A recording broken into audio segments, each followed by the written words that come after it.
Indo-China Major General level talk on board the clash is on. India turned down the allegations of the Chinese External Affairs Ministry.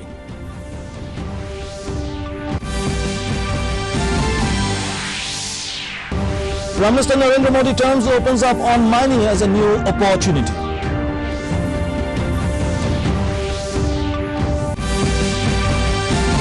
The Government of India decides to launch a massive rural public works scheme, Garib Kalyan Rozgar Abhiyan, to empower rural India. Along with the entire world, corona cases continue to rise in Assam as well as other northeastern states.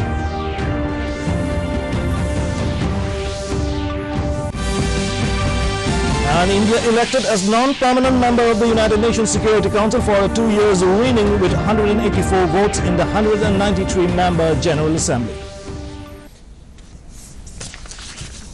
Good evening, viewers. Welcome to the Northeast News Bulletin. This is Hansraj, and now the details. A discussion was held between the major generals of India and China regarding the border clash which took place on the Indo-China border on 15 June. The main objective was to keep the situation under control. India has turned down the Chinese External Affairs Ministry's allegations of India's aggressiveness while claiming that the Galwan Valley undisputably lies within the territorial boundary of India.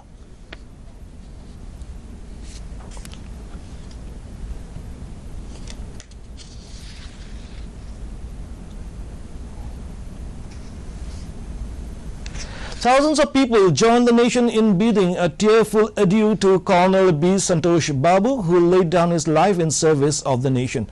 Amidst the full military and official honors, a father of the Braveheart lit the pyre. Wife of the slain colonel, his children, along with other army officers and other political leaders were present in the funeral. Whereas in Bihar, remains of Havildar Sunil Kumar were consigned to flames with full state honors.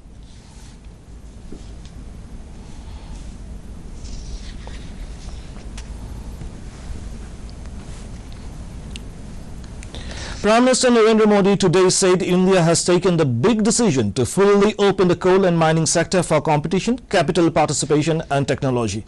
Addressing the launching of auction of 41 coal mines for commercial mining via video conference, Modi said a major step has been taken today to make India self-reliant in the energy sector, and added that the government is not only launching an auction for commercial coal mining but also taking the coal sector out of decades of lockdown. He said allowing the private sector in commercial coal mining is unlocking resources of a nation with the world's fourth largest reserves. He pointed out the irony that India has the fourth largest coal reserve in the world and is the second largest producer in the world, but it is also the second largest coal importer. The Prime Minister said the reforms in the coal sector are a great way to make eastern and central India and the travel belt the pillars of development. Modi said the commercial coal block auction is a win for industry users.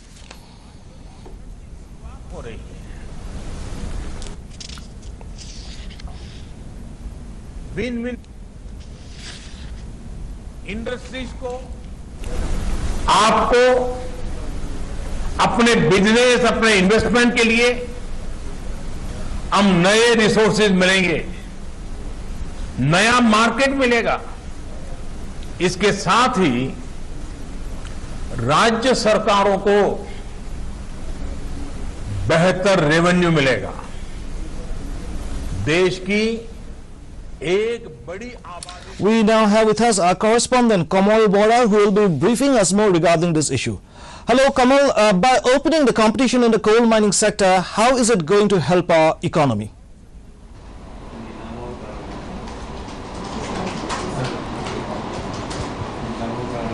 Yes, Hansraj, see, this is a very important day for the whole country since the participation of private sector has been allowed in this coal sector, mainly in the mining areas.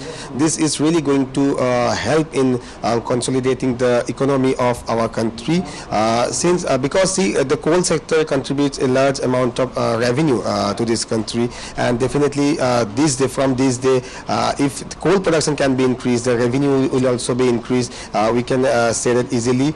If we talk about Northeast is really going to get benefit out of from this day onwards, because Northeast is always known for its rich natural resources, which is not explored fully due to various reasons, like geographical isolation issue is there, and the difficult terrain is there. Because of all these reasons, the natural resources of this country could not be explored. Since the private players will be participating now onwards, definitely they are going to come here to settle down here to explore the unexplored natural resources, mainly coal. If we talk about Meghalaya, if we talk about Assam, most of the states in this northeastern region are have a huge amount of coal reserve, and if that can be explored in a huge way, in a larger way, definitely it's going to change the economic scenario of Northeast. Mainly if we talk about Assam, it's really going to help, because if we talk about the power scenario in the state, the most of the plants, the 2/3 of the plants installed capacity that are gas-based thermal power plants, if coal can be produced in any larger quantity in the days to come, definitely the power plants based on coal can be set up in the days to come, which is really going to help in improving the power scenario also. Apart from that, the employment generation can also be done through this production of coal in a larger way. So definitely lots of benefit the state is going to, the Northeast is going to get in the days to come. So it's a very good step at this moment, what we can say right now, Hansraj. And that was our correspondent Komal Bora. And now moving on, the government of India has decided to launch a massive rural public works scheme, Garib Kalyan Rozgar Abhiyan, to empower and provide livelihood opportunities to the returning migrant workers and rural citizens. Prime Minister will launch this Abhiyan on June 20th at 11 a.m. through video conference in the presence of the Chief Minister and Deputy Chief Minister of Bihar. The Abhiyan will be launched from village Telihar, block Beldor of Khagaria district of Bihar. Further, the Chief Ministers of other 5 states and Union Ministers of concerned ministries will also participate in the virtual launch. This campaign of 125 days, which will work in mission mode, will involve intensified and focused implementation of 25 different types of works to provide employment to the migrant workers on one hand and create infrastructure in the rural regions of the country on the other hand, with a resource envelope of Rs 50,000 crore. In order to make the economic base of the poor more strong, the central government introduced a scheme named Garib Kalyan Rozgar Abhiyan, which was inaugurated by Prime Minister of India Narendra Modi. In a press meet at Delhi, Nirmala Sitharaman emphasized that these schemes will be effective for the individual as well as for the rural society as a whole. Along with the entire world, corona cases continue to rise in Assam and other northeastern states. The total number of fresh corona cases in Assam have reached 4,500 and the death toll rose to 8. In Arunachal Pradesh, the total number of COVID positive cases are 99, whereas in Manipur records a total of 552 cases till date.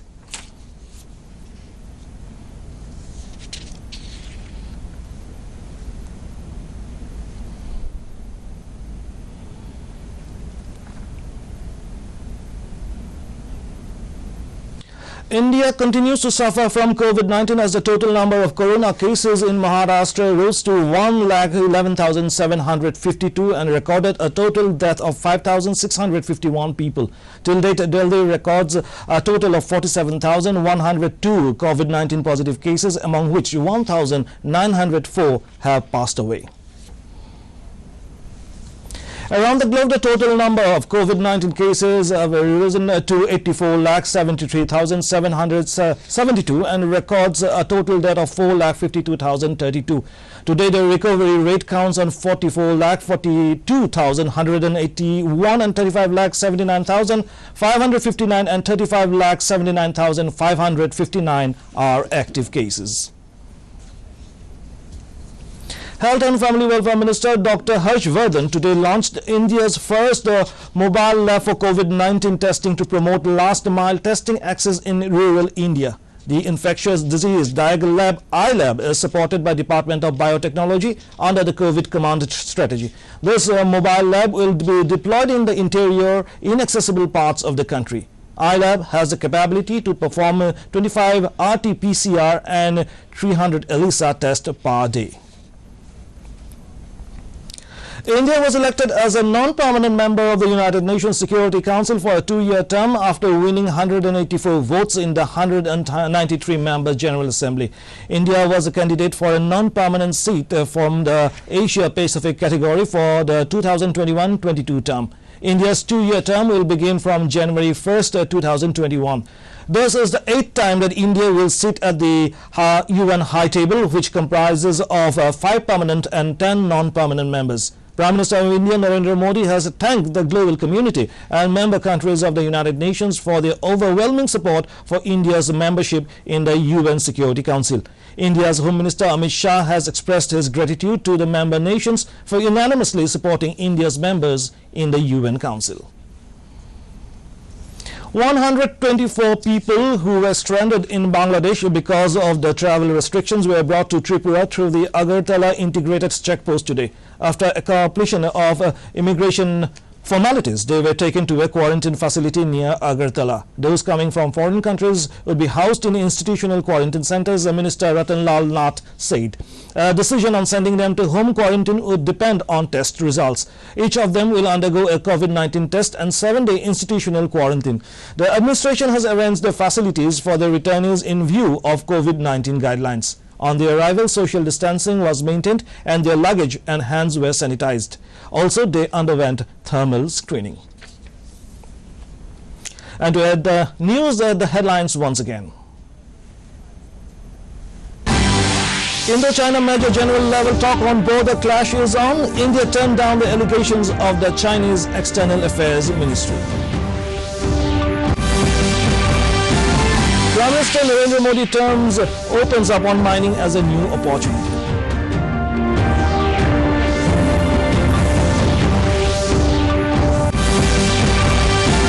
The Government of India decides to launch a massive rural public work scheme, Garib Kalyan Rozgar Abhiyan, to empower rural India.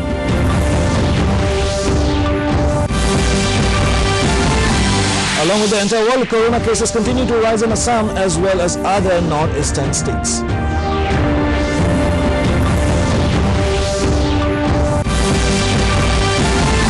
India elected as non-permanent member of the United Nations Security Council for 2 years, winning with 184 votes in the 193-member General Assembly. And that brings us to the end of this evening's bulletin. Thank you for tuning in. Namaskar.